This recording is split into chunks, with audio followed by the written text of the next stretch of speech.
আচ্ছা, তোমরা এই ঠান্ডাতে কেমন আছো? কার কার পিকনিক শুরু হলো? বিশ্বাস করো, আমার তো শুরু হয়ে গেছে। ঠান্ডা মানেই পিকনিক, শীতকাল মানেই তো পিকনিক করতেই হবে। মানে মন থেকেই যেন একটা মনে হয় যে আমি কবে পিকনিকটা করব। তো মেয়ের পরীক্ষা ছিল বলে করা হয়নি। মেয়ের পরীক্ষাটা বুধবার দিনকে একদম শেষ হয়ে গেছে, তাই বৃহস্পতিবার দিনকে আমরা পিকনিক করা শুরু করে দিয়েছি।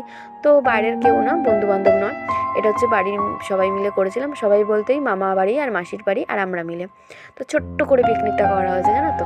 তো পিকনিকে ছিল চিকেন পকোড়া, তারপরে মাটন কষা আর মাটন বিরিয়ানি, আর বানিয়েছিলাম ধনেপাতার চাটনি আর রায়তা। রায়তা আমার বর খুব ভালোবাসে খেতে, তাই জন্য বানাতেই হবে। আর সাথে ছিল মিষ্টি আর দই। মিষ্টি আর দইটা তো আমি আর বানাতে পারি না, বাট বাকি সবটাই আমি বানিয়েছি। তো বেশ ভালোই হয়েছিল, মোটামুটি ভালো হয়েছিল। নিজের রান্না তো নিজে কি বলবো, যারা খেয়েছে তারা বলছিল ভালোই হয়েছে।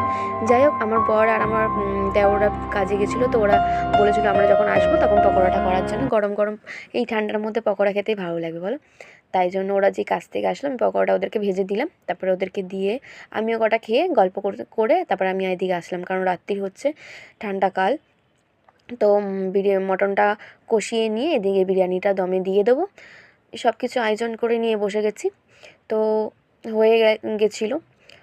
তো আমরা গল্প করতে করতে রাত্রিরও হয়ে গেছিলো। তো আমরা খেয়ে দিয়ে সবাই বাড়ি চলে গেছে, আমি লাস্টে খেলাম। তো খেয়ে দিয়ে বিশ্বাস করো বেশ ভালোই হয়েছিল।